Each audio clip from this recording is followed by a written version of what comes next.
Aujourd'hui, pour changer, on va pas parler de Justocor et de Strass. Je suis en train de refaire un gros paquet de rubans pour le club et je me suis dit que ce serait une bonne idée de partager ma technique. Je me suis toujours demandé pourquoi on vendait encore les baguettes avec un émerillon en métal, sachant que la première chose qu'on fait, c'est de l'enlever.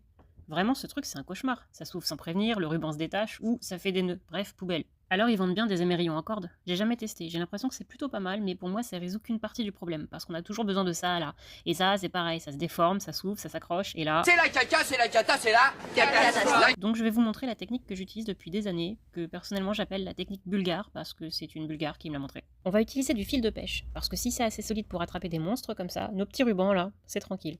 L'idée ça va être de faire des petites boucles en macramé avec ce fil, et aussi de protéger l'anneau brisé avec. Quand je dis fil de pêche, en fait on parle plutôt de tresse, parce que le fil en nylon transparent vous allez rien pouvoir en faire. Donc deux solutions. Soit vous allez dans votre magasin de sport préféré et vous achetez une bobine qui va durer toute votre vie, soit vous vous mettez en couple avec un pêcheur qui va gentiment vous donner son fil à chaque fois qu'il fait une perruque.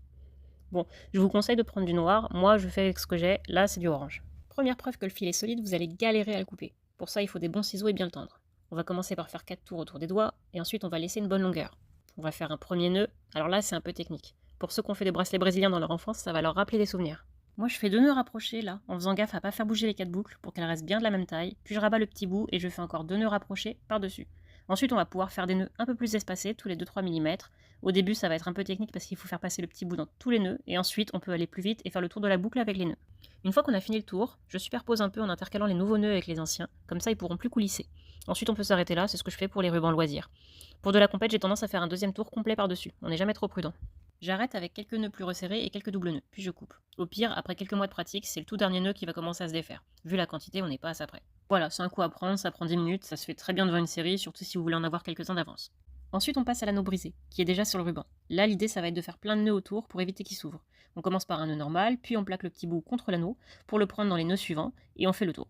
On arrête avec des doubles nœuds, et je me permets un petit point de colle pour arrêter le dernier nœud. Et on n'a plus qu'à passer la boucle dans l'anneau brisé d'abord, puis le ruban ensuite, et voilà. En vrai, si vous voulez vous épargner les 3 quarts du travail, vous pouvez aussi acheter un émerillon en corde et appliquer la technique juste sur l'anneau brisé.